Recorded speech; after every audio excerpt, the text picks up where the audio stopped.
Hi, everybody. Welcome to the Pittsburgh Sports Memories podcast. My name is Tim Hannon, and my co-host name is... Steve Wirt. You asked the tough questions, Tim. I don't know. I do. Put you on the Yeah, spot there. yeah. So My name. What? Huh? this episode, we're going to talk about Pittsburgh sports' biggest personalities.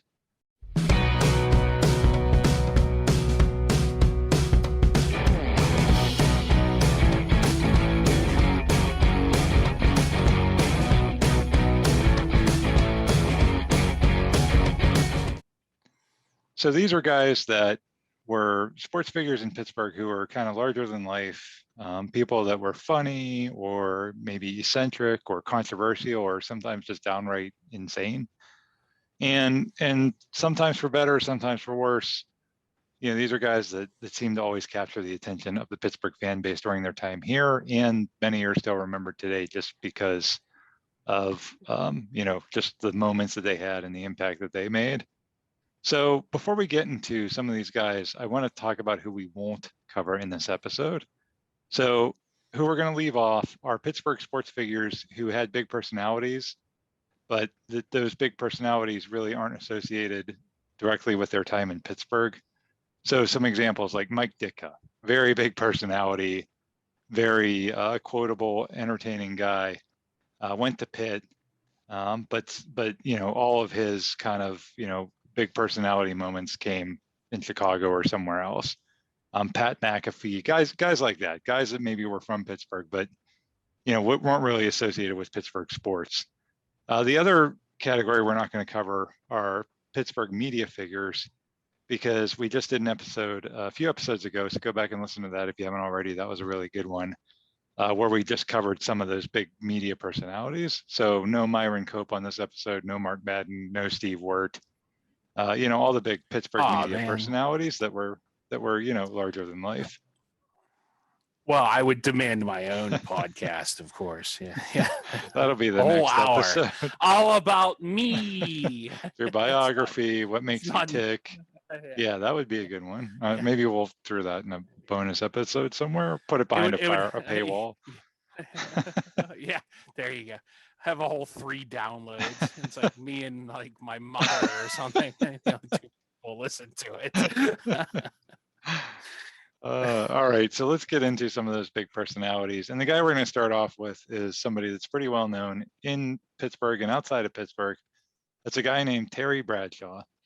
And so for all of these folks, we're going to talk about who they are or were, and then why they were a big personality. So who is Terry Bradshaw? He was a Steelers quarterback between 1970 and 1983. He led the Steelers to 4 Super Bowl titles. He is in the Pro Football Hall of Fame, and he became a broadcaster after he retired and is still doing that job today rather successfully. He's also multi-talented. He released several country music albums and has acted in multiple films and television shows. And why is Terry a big personality? Well, I mean, you hate to answer that question. Smokey and the Bandit too. Come on, we needed a Smokey and the Bandit 2 reference there. Sorry. And he also he was Matthew McConaughey's dad in that one movie. I don't remember what that movie was called. Oh yeah, failure to launch. Yeah. Yes. I think Sarah Jessica Parker was in that too. Huh? She was. Look at me. Yep. Look at me. So yeah, in terms of why Bradshaw is a big personality, I think I hate to answer that question with, just watch the guy for 5 minutes, but I think most of us have, seen Terry before, and if you're a Pittsburgh sports fan, you already know the answer to that question. Bradshaw is a very brash, kind of country boy, fun-loving, goofy, and a kind of very opinionated all at the same time. Joe Green said that when he played, Terry used to say things like, "You can lose with me, but you can't win without me," and that was kind of his attitude. And Bradshaw just is always been entertaining on television, always been entertaining as a studio host. One of the things I always remember, he had a leading role in an NBC reality show called Better Late Than Never. Steve, I don't know if you ever saw that show. I did. I watched an episode or two. Yeah. So if you've never seen it. Yeah. I'll let you describe it. It's it's an interesting concept, I guess. A bunch of kind of like what over the hill celebrities do travel stuff. Yeah, that's exactly what it was. So it was William Shatner, Henry Winkler, who was the Fonz, George Foreman, and Bradshaw, and they would just travel the world. And the premise was kind of like, because it was a reality show, but it kind of had like a little, how reality shows are kind of, what's the word I'm looking for? Like there's kind of an arc to them or a premise to them. So the premise of this was kind of that Shatner was like the straight guy, and Bradshaw and Foreman. So like they would go to, like, I don't know, the Louvre, right? And Shatner would explain how they were in the room that had all the art from the Baroque period, and he would be trying to educate them about it. And then like Bradshaw, Foreman, and Fonzie would all be like, "Oh, the girl in that painting has her clothes off," like, and that was just kind of the contrived, kind of way that. But I mean, really, that show was just all, it was just Terry being Terry, and it worked. Terry's in a show called The Bradshaw Bunch, and my wife's been watching that, and that's like some reality show with him and his daughters on E. So I'm not. I mean, and he was married to JoJo Starbuck there way back when. So the Olympic figure skater. So Yes, Terry's been married, I think, 4 times. yes, yeah. Bradshaw also has had a love-hate kind of relationship with the city of Pittsburgh. It took him 20 years to come back after he retired, and that included Art Rooney's funeral in 1988 that he missed, which really rankled a lot of people. Bradshaw, we talked about this in a previous episode, how Bradshaw often contradicts himself. He was diagnosed years ago with clinical depression and anxiety, and to his credit, he's been very public about that, which is a courageous thing, because it gets other people to then be open about it. But he just contradicts himself often. And one good example of that is his relationship with Chuck Noll, which a lot has been made about over the years. So in 2003, he was at a banquet where Noll was present, and he actually apologizes and blames all the issues on himself. He says, quote, "People say we had trouble. I created that. I wasn't as much mad at you, Chuck, as I was mad at me." So in 2003, he's, when he's talking about the relationship with Noll, he's kind of pinning it all on himself. And Chuck was just trying to coach me, and I was immature, and blah, blah, blah. And then in 2020, he gives an interview about it, and he says, quote, "Chuck did not know how to handle me. The way he talked to me, just God, nobody talks to their starting quarterback like that." And he just goes on and on about how Chuck Noll berated him, and all he ever wanted was a hug. And so it's like, which is it, Terry? Like, was it your fault? His fault? Was a little bit of column A, a little bit of column B. I mean, Bradshaw just, that's why, again, we did that episode where we played the clip where he was critical of Tomlin. And I like Terry Bradshaw, and he's real entertaining, but his opinions are so irrelevant to me because they're all over the map. Yeah, he lacks consistency. I would definitely. You can tell that just from that. I forgot about that quote actually, and I don't know. Like, if he just like, you wonder if he forgets what he said, or it's just he's so off the cuff. He's not thinking about what he said like 5 minutes ago. He's just living in the kind of the moment there. So I don't know. Maybe his opinion changed. I don't know. No, I think you're spot on, Steve. I think he's absolutely off the cuff, living in the moment, not trying to craft like a message. Like, he's not a politician. He's not trying to craft a consistent message. He's just speaking what he feels at that moment. And that's fine. Again, that's why it's one of the things that made him popular. It's one of the reasons.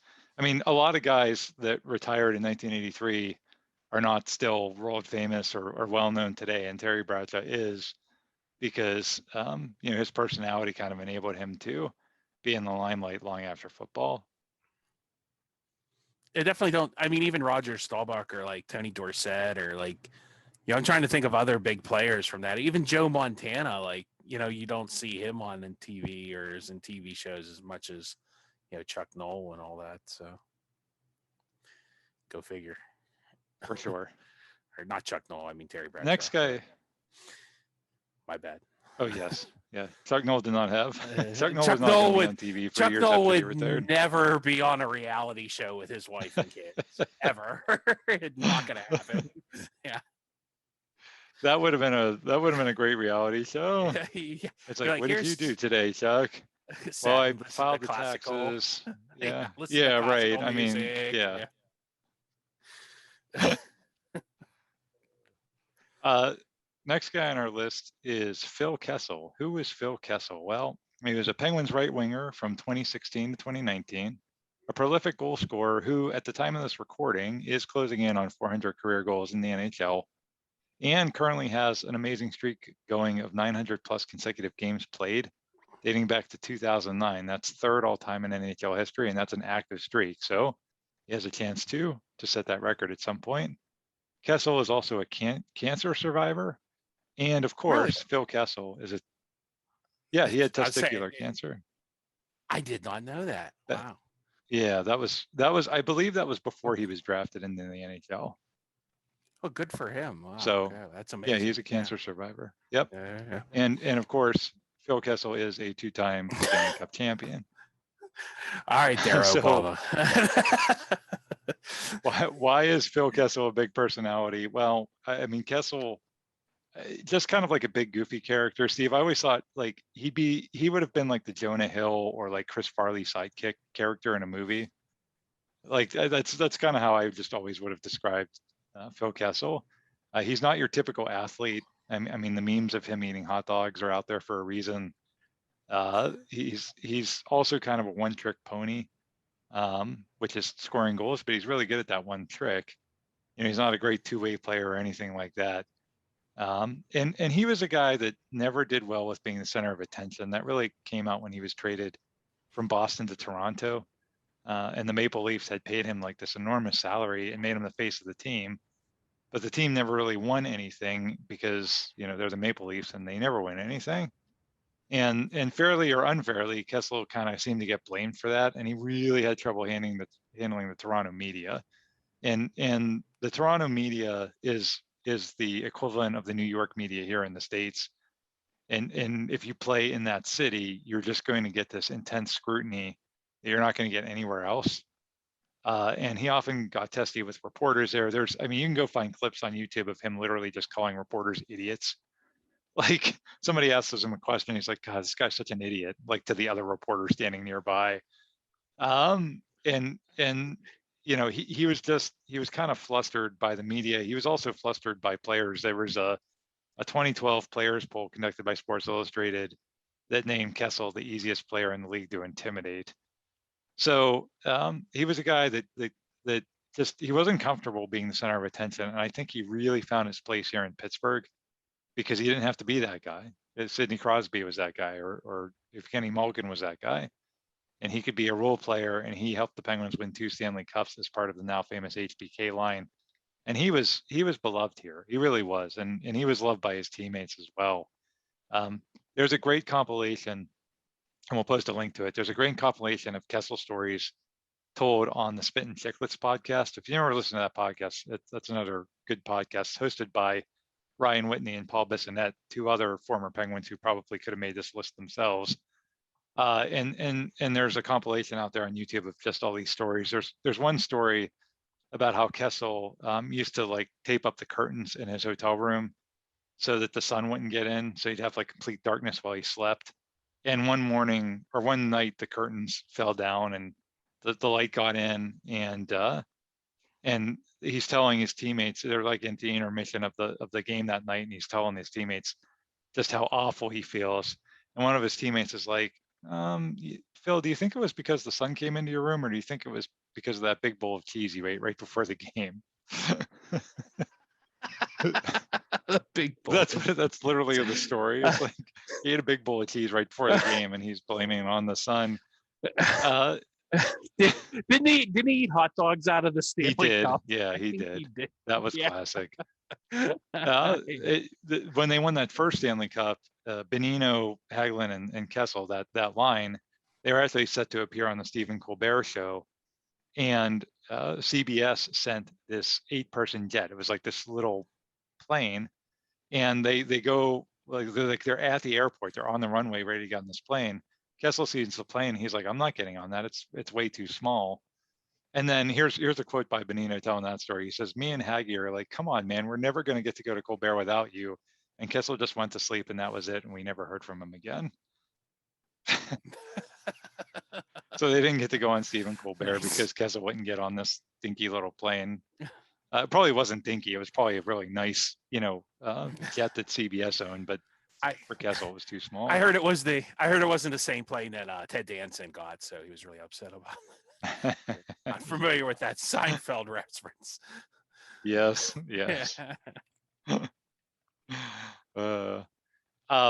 Here's a fun fact. Kessel got a handful of write-in votes in the 2016 presidential election. And here in Pennsylvania, at least, he finished in that election behind only Donald Trump, Hillary Clinton, Mitt Romney, and Mickey Mouse. So, that's not bad for not even running. Yeah. Got some write-ins. Nice. Maybe there should be memories of Phil. Of Phil? Just besides, like, he looks like somebody that really shouldn't be a professional athlete. Like if you ran into him on the street and he said, "Yeah, I play NHL hockey," you'd be like, "Sure you do, dude." It's like, could you put down the hot dog and because he just doesn't look like a professional athlete in any way, shape, or form. He's like really. I mean, he's a shape. I guess round is a shape, but it kind of looks like if you or me were playing hockey. But he's right. really good at it, and we're not, obviously. So right. Good for him. I mean, hey, it works for him. I like the fact that he got some votes in the 2016 election. That's incredible. That is amazing. He couldn't do any worse job than. Well, he couldn't do any worse job than any of those other people. So hey, what the heck? Is he a United States citizen? Could he have been president? Is he from Canada? He's an American player. No, he's from. So he could have been president. Wisconsin. Yeah. Oh, okay. He's. I was about to say, if he's from Canada, then it would have been all for naught. But yeah, there you go. Right. No. He could have been elected. He just needed, a few million more votes. More votes. Yeah, vote for Kessel. What is like tagline? A hot dog in every pot or something,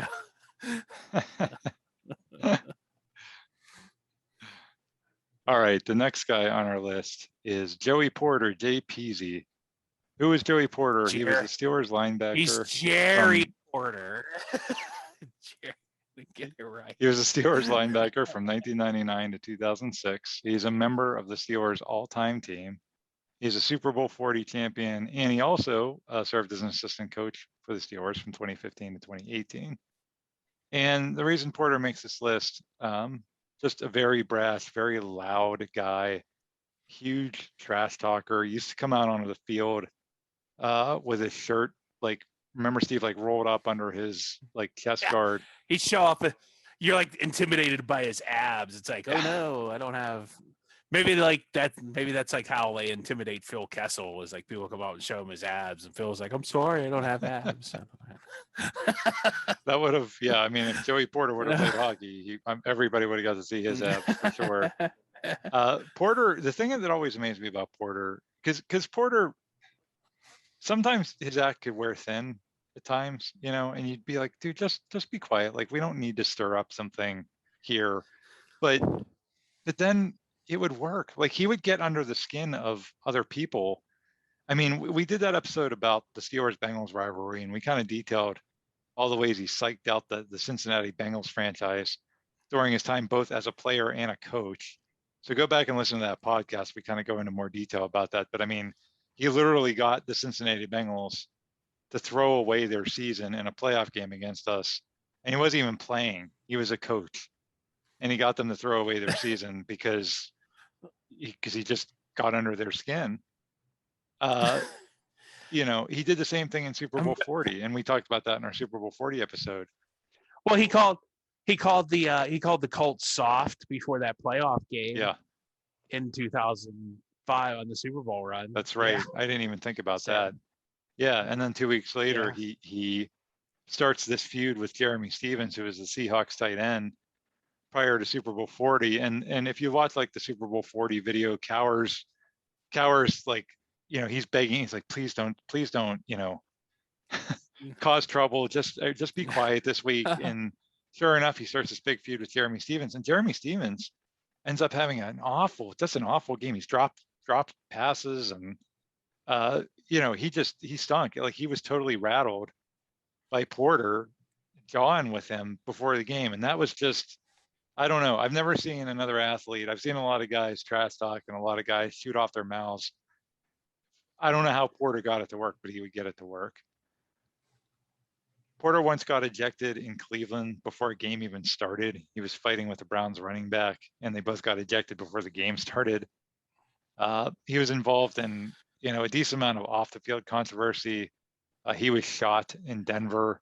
He was arrested a couple of times. The thing with his dogs, if you remember that, I think they killed another dog, and I think they even killed a miniature horse. So Joey Porter's dogs even were causing trouble. And, he was another guy who was beloved here. But a guy that you would have hated him if he played for anyone else but the Steelers. But here he was kind of our Ray Lewis, minus like all the people that Ray Lewis killed.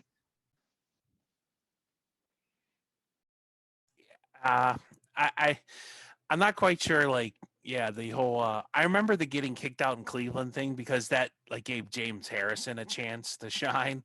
And they didn't really miss him that game, and it was Cleveland, so they stink. And are you sure it was so it wasn't a full-size horse, it was just a miniature horse that his dogs killed? I didn't do the autopsy, so don't quote me on that, but I mean, if they killed like a full-size horse, that's impressive. I mean, I guess even a poor miniature, I mean, any horse, it's not very nice, but what kind of dog? Like, who would keep a dog like that? That's wild. Well, that's Joey Porter. JPZ Joey would. Porter That's would right. keep a dog like that. Yes, that's your answer. Yeah.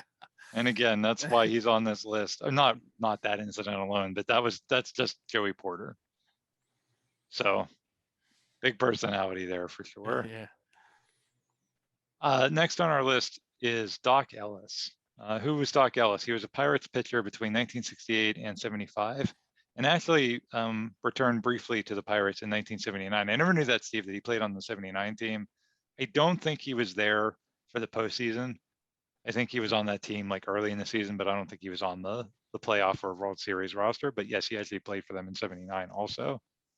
Ellis started the 1971 All-Star game for the National League, and he helped lead the Pirates to their 1971 World Series championship. And the reason that Ellis is a big personality, he was another very brash athlete, very cocky, a guy who would say or do anything. And of course, Doc Ellis is best known for a game in San Diego on June 12th, 1970, in which he threw a no-hitter. And, lots of guys have thrown no-hitters. The unique thing about that game was the fact that Ellis was tripping on LSD at the time. He had thought that it was his day off, and he learned just a few hours before game time that he was set to pitch. And so he had taken a bunch of acid and not realized he was going to pitch, and somehow goes out and throws a no-hitter. And this game has kind of become folklore over the years. They've literally made documentaries about it, and the anniversary is always noted by the baseball media every year. And there's all kinds of stories that you really don't know whether they're true or not, because Ellis at one point said he doesn't really even remember that game. But there's stories that, like, when he would throw a pitch to the catcher, he would see like a rainbow comet tail behind it. And there's another story that he saw Richard Nixon calling balls and strikes behind home plate instead of the umpire. So who knows? Well, who knows? I mean, was the strike zone? Yeah. Well, if the strike zone's consistent, it's all good. I mean, Nixon can go back there and call balls and strikes all he wants. I mean, it is a pretty amazing feat. I mean, I've never. Was H.R. McMaster in the dugout, or I don't know who else was on. Henry Kissinger was the first base umpire. Yeah. Yeah. Chuck Colson was somewhere in the crowd. I don't know. But I mean, I've never dropped acid before, but I imagine that, pitching a baseball game period would be difficult, much less, no hitting another ball club. So that's kind of legendary. Ellis was, of course, a very heavy drug user. He claimed to have never pitched a game sober in his life. It just usually wasn't LSD. It was usually greenies or some other stimulants that he would take before a game. LSD was one that, would have hurt his performance a little bit more on a normal basis. Ellis was also an outspoken advocate for civil rights. He often believed that anything that went against him baseball wise was racially motivated. And probably in that era, a lot of it was. In fact, that All-Star game that we mentioned that he started, he actually publicly dared National League manager Sparky Anderson to start him because the American League had announced they were starting Vida Blue as their pitcher. And Ellis came out publicly and said that they would, quote, never start two brothers against each other in an all-star game. And so the people think that they started him for the National League just because they, didn't want to be seen as racist. So that was kind of interesting that he kind of goaded them into starting him in that all-star game. That game was interesting because he surrenders. The game was in Tiger Stadium, and Reggie Jackson hit just a monstrous home run off of him. I think it went on the Tiger Stadium roof. And the fact that they played in different leagues, they didn't face each other again until 5 years later when Ellis was playing for the Yankees, and Ellis beamed Jackson in the face and actually sent him to the hospital.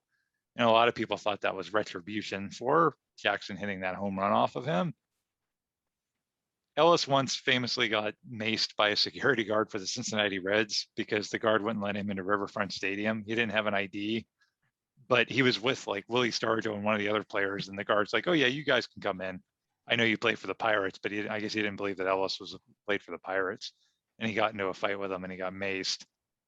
Ellis drove a pimped out Cadillac. He once almost got into a fist fight with manager Danny Murtaugh. So he was kind of a wild guy, but he was actually pretty smart too. He used to keep a notebook with all this very detailed information about each hitter's strengths and weaknesses. And he often consulted players on other teams like Bob Gibson or Juan Marichal for advice on how to pitch to guys. And then he would write down in the notebook, so-and-so shortstop for the Phillies. And then he would jot down all these notes about how to pitch to him.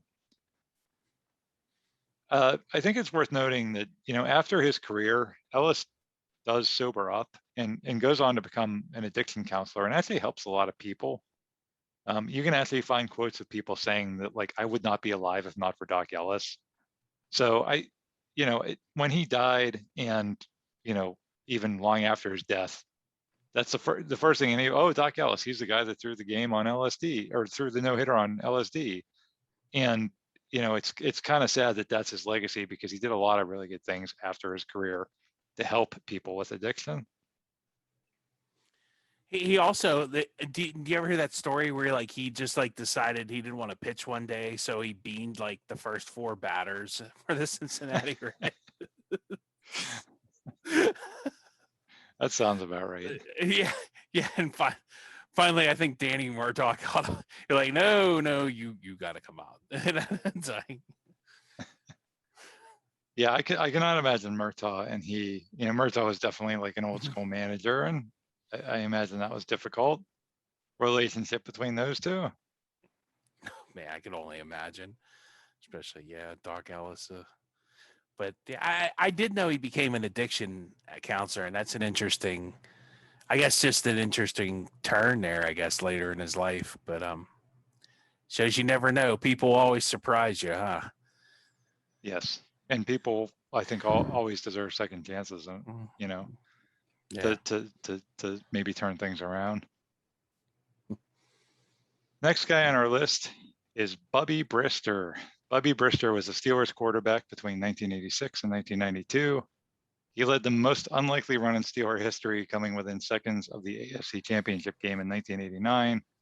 And he also later won 2 Super Bowls as John Elway's backup in Denver. And he wasn't just a guy that held the clipboard all year. Elway had gotten hurt a couple of times during those seasons, and Brister actually came in and steadied the ship and kept their team afloat. So he actually did contribute to those wins, or to those teams, I should say.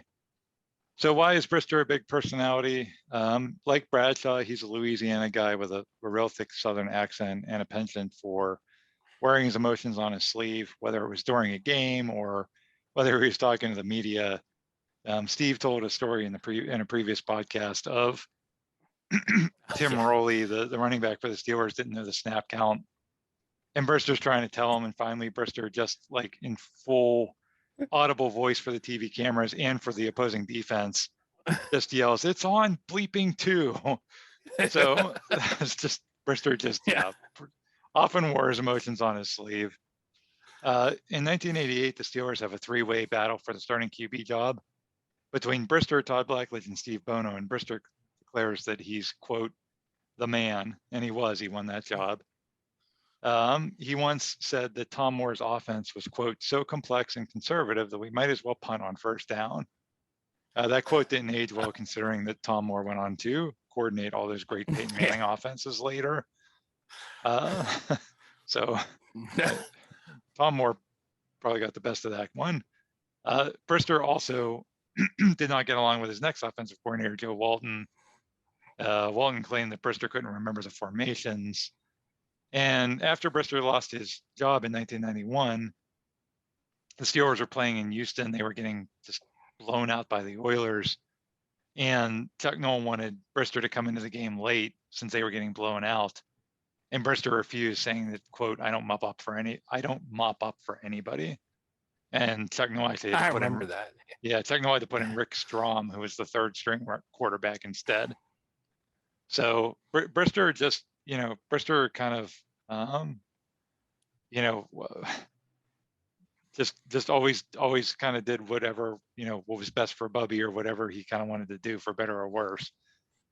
Sometimes really ticked people off, but that was Bubby. He was also a bit of a womanizer. He was very into the ladies and wasn't shy about that. In 1990, a local station here in Pittsburgh created a talk show called Bubby and the Blonde, which was supposed to be him co-hosting a talk show with like some hot woman. And that never came to be, because the hot woman that they wanted to do the show was this lady from ESPN who was actually like a professional and not just a bimbo. And she was really upset that they asked her to do this, and rightly refused to do it and said, I'm not going to be objectified on some show with Bubby Brister trying to talk about sports. So that never came to pass. One of those things Sally Wiggin wasn't available. No, apparently not. Yes. Could you imagine trying to do that show today? You Brister couldn't and do a that woman. show in 19. Yeah, you can do that show in like 1990. Never mind, like, yeah, like things are a lot different back then, I guess, for better or worse. Yes. I mean, it's probably was smart on like whoever, I don't know who that was. I never heard that one before, but that was a smart move on her part, because it just would have like, and that she wouldn't have got, like, she just would have always been known as, oh, you're the other, Yeah, you're yeah. Bubby's bimbo, basically. I mean, that was a bad idea. That would have been that. Yeah, that's in. Yeah, not good. Not good. But the Bubster was, the Bubster was not the best quarterback for sure, but he was definitely entertaining. It was just, you never knew what was going to come out of his mouth. And well, I remember the one year, like they asked like the Steelers, they did like, oh, what do you want for Christmas? And he was like, the Swedish bikini team. And it was like, okay. Like, all right, Bobby. Yep. So that's Bubby. That sounds like a Bubby quote all the way. I mean, I don't know if he got the Swedish bikini team for Christmas or not, but I mean, maybe it was really good that year. I don't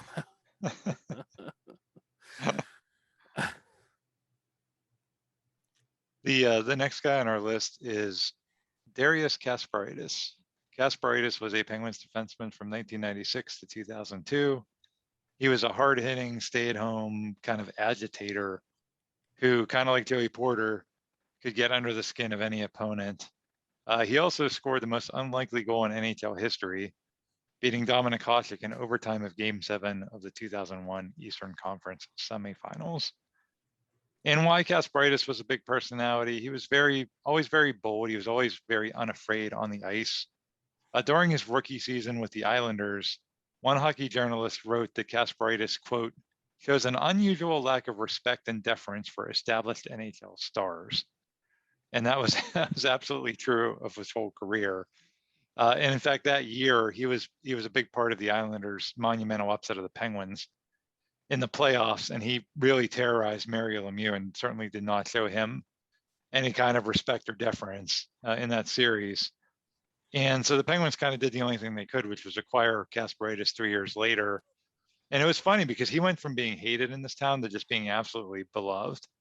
In fact, Kasparaitis, when he came here, he had this very long hair, and he cut his hair when he after he was in Pittsburgh for a while, because he said he was tired of being recognized everywhere he went. So he was trying to blend in more. I guess in Long Island he could sort of go out and not everybody knew who he was, but in Pittsburgh everybody's like, "Oh my gosh, it's Darius Kasparaitis," and he was not used to that. So he tried to like change his look so that people wouldn't recognize him. Kasparaitis once clocked Eric Lindros and knocked him out of the lineup for weeks. I think that probably endeared him here more than anybody, or more than any other thing he did, because people hated the Flyers so much, especially back then. Kasper definitely kind of played loose with the roles and the clean play. He's another guy that, very hated by every other fan base. There's a story of Gino Ochik. If you remember Gino Ochik, he was another kind of like just, goon. He once sucker punched Kasparaitis pretty bad. In fact, it got Ochik suspended for 8 games. And Kasparaitis was really upset, not just because he got sucker punched, but because he had recently taken Ochik and Pavel Bure ice fishing. And he actually calls up Pavel Bure and he's like, "Hey, I thought we were friends. I took him ice fishing," and he sucker punches me in the back of the head. And Pavel Bure's like, "Yeah, he doesn't care that you took him ice fishing. He's a goon like you. He's going to sucker punch people." I always thought that was an interesting story because, it's like he just Kasparaitis did that kind of stuff all the time, but he got his feelings like so hurt when somebody else did it to him. There's another story of him getting a ticket. A bunch of the Penguins were in Calgary for a game, and they're walking around the streets of Calgary, and they're going through an intersection, and the walk sign or the stop sign is up, and Kasparaitis just goes through the intersection anyway, and a policeman comes up and he's going to give him a ticket for jaywalking. And I guess at first the players kind of all react badly to that, and now the police officer's threatening to arrest them. And Kasparaitis actually inflames the situation by telling the cop that Brad Wawrinka, who is one of his Penguins teammates, is an illegal immigrant from Mexico, and that he snuck into Canada. So now Kasparaitis, like the cops already threatening to arrest him because they're getting testy with him over this jaywalking ticket. And Kasper's like, "Oh, did you know this guy's here illegally from Mexico?" And Brad Wawrinka was not from Mexico.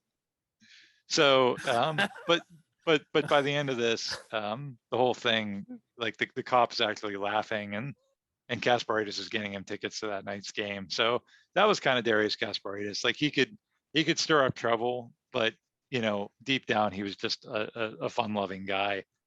And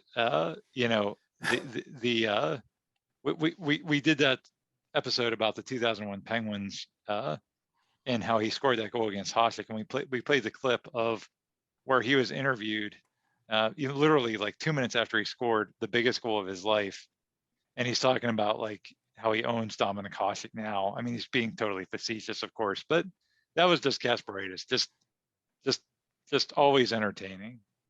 When he left here, he said he would have really liked to have a street named after him in Pittsburgh. So I'd love to petition for that to happen someday. I think he deserves it. What street? Yeah, where would the street be? Like you put it, I don't know, put it around the arena somewhere. Like it'd have to be like maybe they can make like a park. Maybe it could be a parking lot, Kasparaitis parking lot or something. There you go. I parked in the Kasparaitis lot and somebody slashed my tires. No. But yeah, Kasper was fun, Steve. I mean, what do you remember about Darius Kasparaitis? Him knocking out what's his name? The guy from the Flyers. Lindros. Yeah, Yep. Lindros. And like I do remember him like in that 93 series, like just, oh my God, he tortured the Penguins. But it was kind of like, well, if you can't beat them, join them. So he's like you said, he's just one of those hockey kind of, he wasn't like a goon per se, but he was just kind of more of an agitator. He wasn't like Donald Brashear or somebody who would just straight fight all the time, but like a Matthew Barnaby or somebody like they were just like an agitator, more like that, like Maxine Talbot or something like that, like one of those kind of guys. Yeah, that's a good distinction. You're right. He wasn't like So, Ty Domi or one of those guys that just went out there to drop the gloves or protect the star player by yeah, force. He was more just of a, like you said, get under people's skin, get under the skin of the fans, and he was very good at that. yeah. It's there is like an art to that. There really is. But give him credit, he was good at it. He sure was. So the next guy on our list is somebody that you probably won't have heard of. It's Rube Waddell. Rube Waddell was a turn of the century pitcher for the Pirates way back when. He led the National League in ERA in the year 1900, and he was a pretty good pitcher. He's in the Baseball Hall of Fame. So why was Rube Waddell a big personality? So I think this kind of sums it up. The newspaper headline when Waddell later signed with the Philadelphia Athletics was, quote, Rube Waddell, human freak, signs with Athletics. And that was literally the newspaper headline in Philadelphia. So why was he a human freak? Well, there are lots of reasons. Waddell would often leave in the middle of games to go fishing. And he would often just go AWOL. He wouldn't show up for games, or he'd disappear from the team hotel. Once when he was in the minors, he showed up really late for a game and then sat in the stands and watched it for a while. And then when his team was losing, he walked onto the field and declared that he was, quote, there to save the game. This one's really weird. If a fire truck passed the field, Waddell would run off and chase it. He was apparently obsessed with firemen. When he was 3 years old, his parents found him. He got lost for like 3 days, and his parents found him at a fire station because he just wandered down there, and he actually even worked as a volunteer firefighter. He also had a bunch of other jobs, which was not uncommon in those days. I mean, baseball players didn't get paid what they got paid today. So especially in the off season, you had to have another job. But the kind of the sheer number and the kind of the weird jobs he held, he was a bartender. He was a semi-pro football player. He was an alligator wrestler. If you didn't know that was a profession, apparently it was. How much does that pay an hour? Yeah. Well, it depends on how long you survive. And then he was a parade baton twirler. And some of the stuff he did during the off season, like other ball players, but other stuff he literally did it not only during the season but before or after games. And there's a lot of baseball historians that speculate that we gotta wrap this up. My shift as a baton twirler starts in 20 minutes. Yeah. Wrap this game up here. Well, and I, to the previous point, he didn't always wait for the game to wrap up. He would just leave. He'd be like, sorry. Yeah. Gotta go. I'm out of time. Yeah. There's a lot of baseball historians that speculate that he suffered from ADHD or some other cognitive disorder, which was something that wouldn't have obviously been diagnosed back then.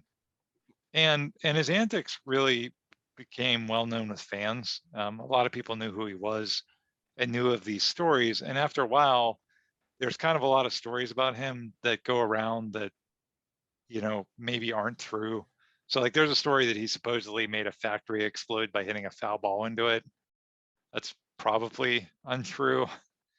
There's a story that he got bit by a lion because he punched said lion in the face. Who punches a lion in the face? Jeez. Yeah. So again, this was before the days when you can kind of independently verify, stories like this. Not like today where you have a very trustworthy media. Thank God PETA wasn't around and seen him do that, punching lions in the face. Yes, that wouldn't have gone over well. He would have been canceled for sure. Waddell was also a massive alcoholic. Had several divorces that were all the reasons were always his drunkenness, and apparently was kind of a violent drunk. He would go on benders. He would disappear on days on end. He actually had 2 stints with the Pirates. He signed with them first in 1897. And his first day with the Pirates, he sits next to the Pirates manager at breakfast. The Pirates manager in 1897 was a guy named Patsy Donovan. And after breakfast, Donovan, because he had sat next to him and just heard him talk the whole time, decides, yeah, you're crazy. You're not going to play for me. And he releases him right after breakfast is over. So that was his first in with the Pirates. He signs with them again in 1900. And that's when he has some success. At this point, Fred Clark was the Pirates manager. Clark was a strict disciplinarian, so it didn't take long for he and Rube to clash. And so even though Waddell had, some pretty good stats and a solid season, Clark suspends him at one point, and by 1901, the Pirates are done with his antics. And it's a shame because he was actually a pretty good pitcher. He actually pitches one of baseball's first ever immaculate innings.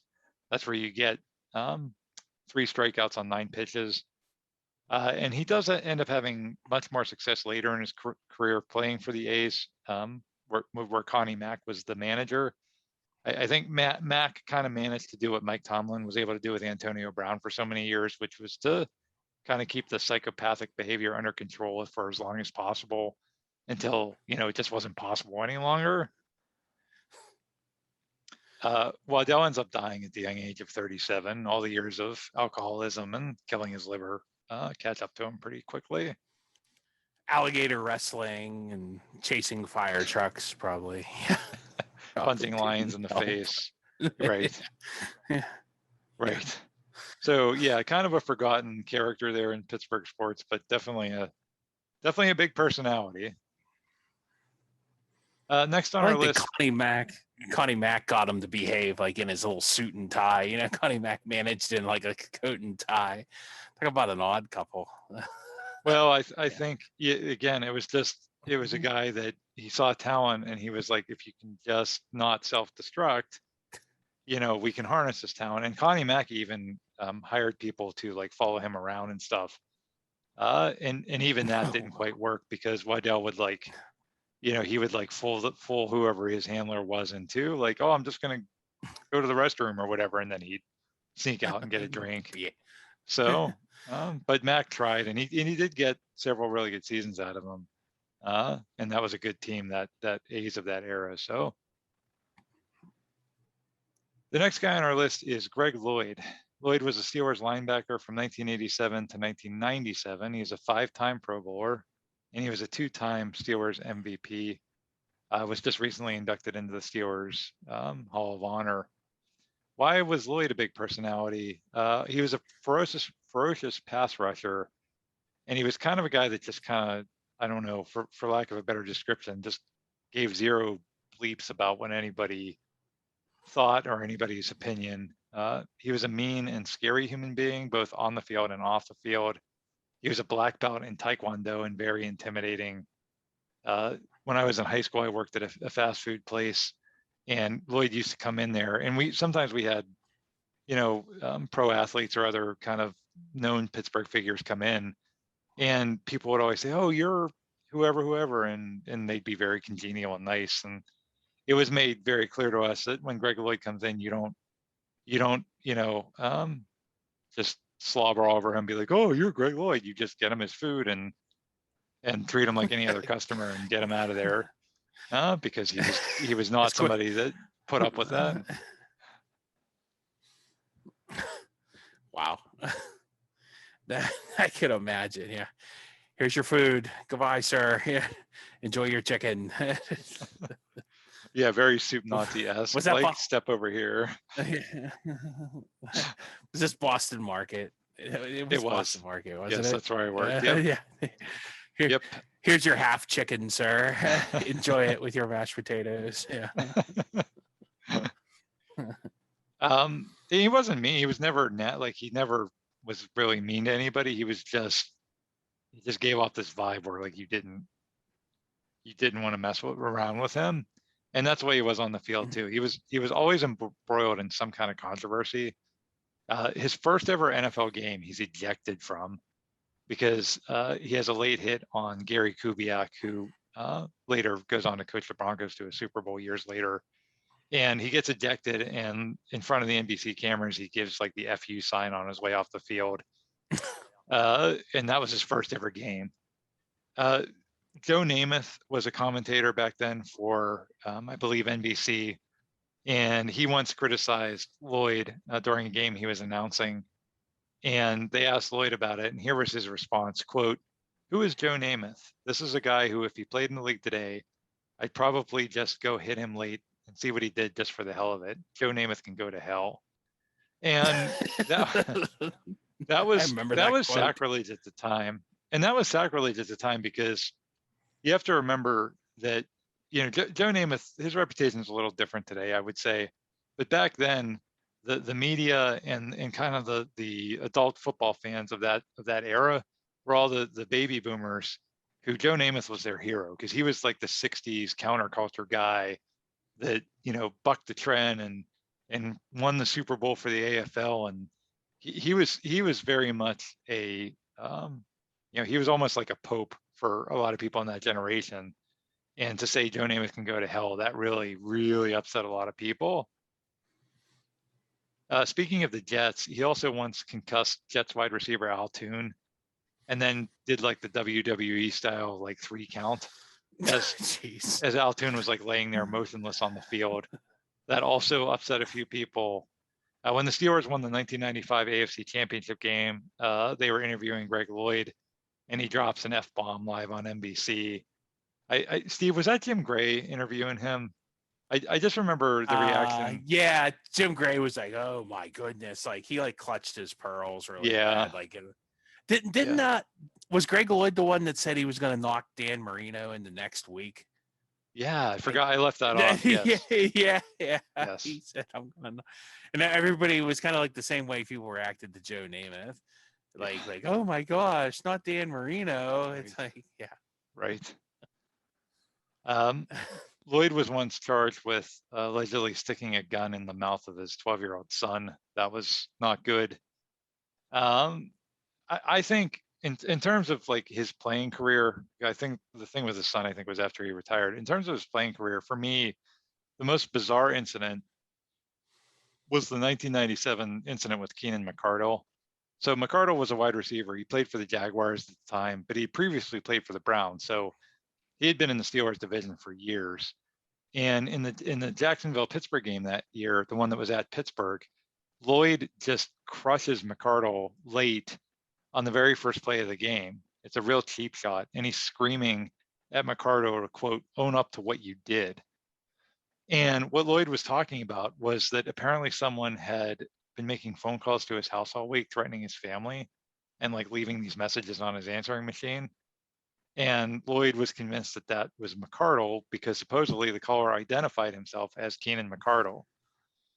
And the, like, Yeah, I remember this. so It's ridiculous. Yeah. it really is. I mean, McCardle was really Who upset was that? about that. I I mean, mean, it's Keenan McCardle. Yeah, it's Keenan McCardle, number 87 for Jacksonville. yeah, yeah. Your Like, family's really? dead. Your wife's dead. Your kids are dead. By the way, this is number 87. 887. Just remember that on Sunday. I mean, Yeah. it makes no sense. And McCardle was really Yeah. upset about it. And I don't blame McCardle. I think he was just like, "Are you kidding me? Like, I didn't call your house. Why would I do that?" So that was a really bizarre incident. But that was Greg Lloyd. He was often involved in stuff like that because he was Greg Lloyd. He was a very effective player, a really good player, um, just a little out of control at times, and a very big personality.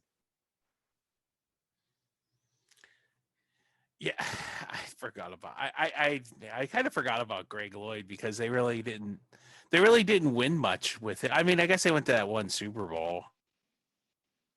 I mean, they won a lot of regular season games, but they never won a championship, and they only went to one Super Bowl with them. So, Right.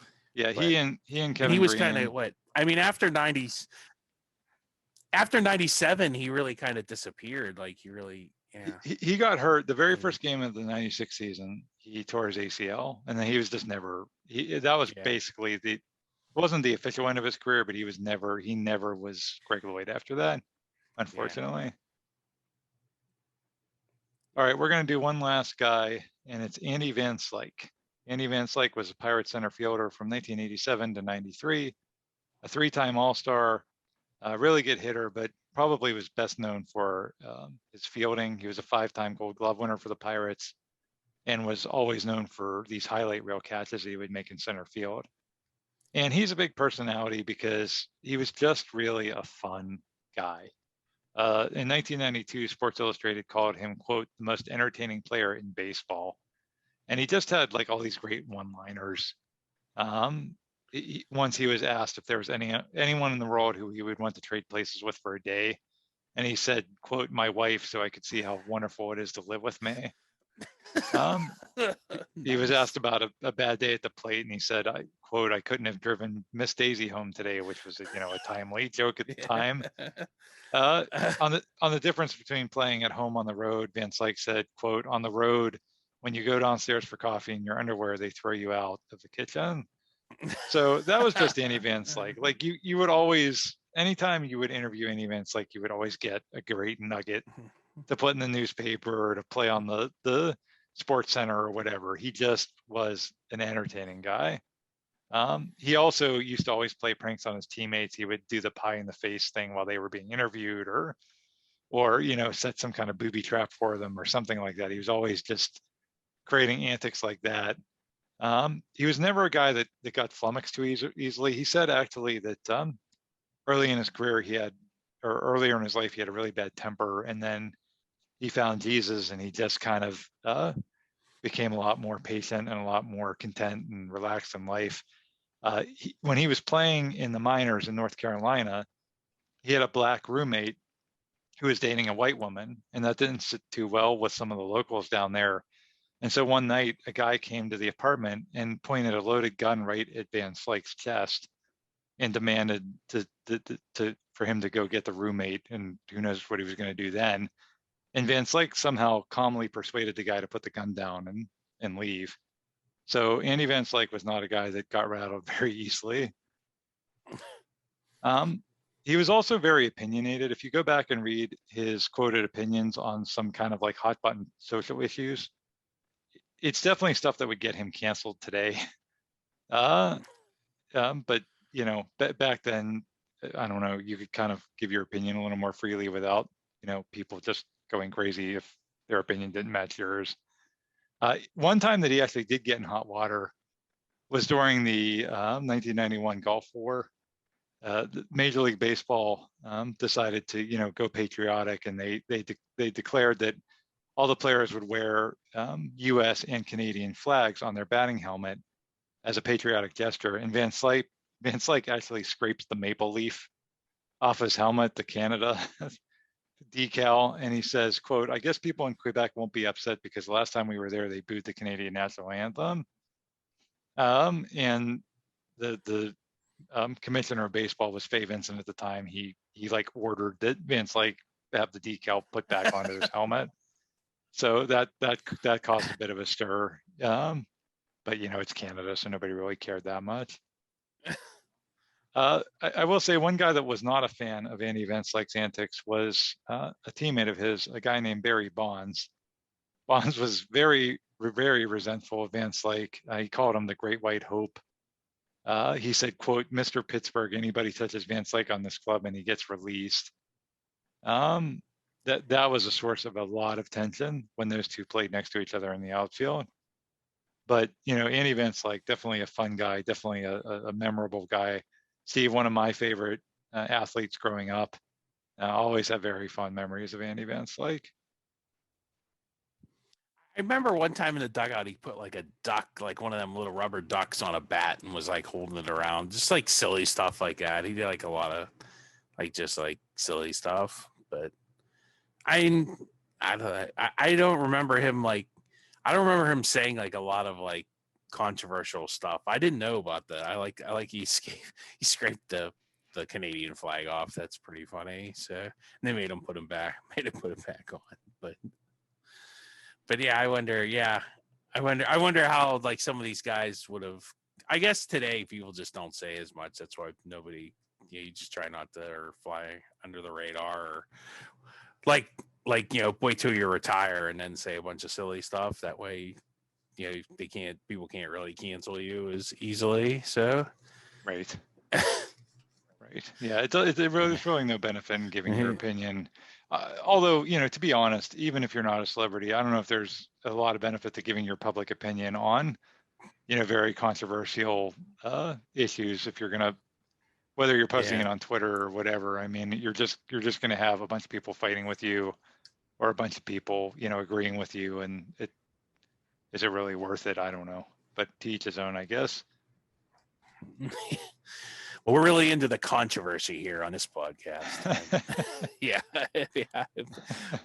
How Yes. many episodes? And Probably not so much. It's no, and that's why we will not touch politics with a 10-foot pole on this podcast.